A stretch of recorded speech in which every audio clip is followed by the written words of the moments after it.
नमस्ते। यह कहानी भगवान शिव के अद्वितीय और प्रतीकात्मक स्वरूप अर्धनारीश्वर की है। वह प्रभु जो ब्रह्मांड की परम एकता का प्रतीक है।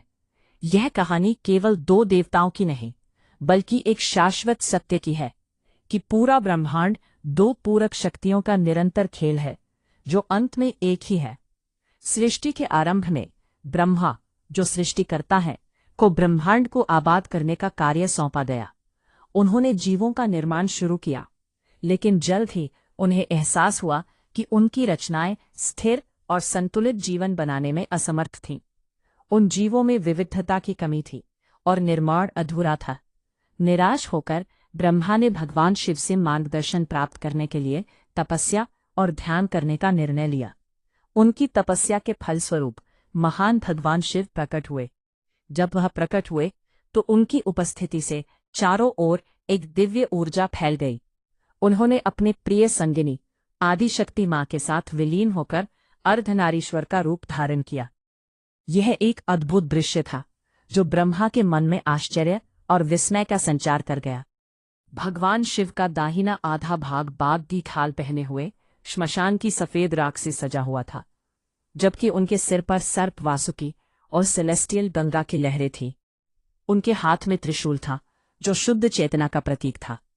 दूसरी ओर मां पार्वती का बायां आधा भाग समृद्ध लाल रेशम और जगमगाते सोने के आभूषणों में लिपटा हुआ था।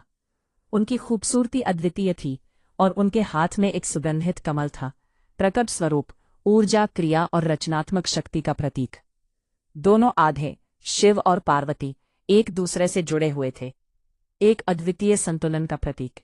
इस अद्भुत रूप को प्रकट करने के बाद शिव ने ब्रह्मा को सृष्टि के गहन रहस्य की व्याख्या की।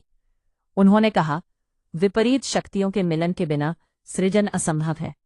शक्ति के बिना ब्रह्मांड गति नहीं कर सकता और चेतना के बिना वह ऊर्जा उद्देश्य प्रकट नहीं कर सकती। पुरुष और स्त्री, जीवन और मृत्यु, चेतना और पदार्थ, ये सभी एक ही सिक्के के दो पहलू हैं। इस ब्रह्मांडीय शिक्षा को सुनकर ब्रह्मा ने समझा कि केवल अस्तित्व ही नहीं, बल्कि द्वैत की गतिशील रचनात्मक शक्ति की भी आवश्यकता है। ये संतुलन और समर्पण की कहानी न केवल ब्रह्मांड की रचना की है, बल्कि हमें याद दिलाती है कि महादेव योग के स्वामी हैं, वो परम अवस्था जहां सभी द्वैत एकता में समाहित होते हैं। इस अनूठी कहानी ने सभी को सिखाया कि प्रेम और सहयोग से ही सृष्टि का सार संभव है।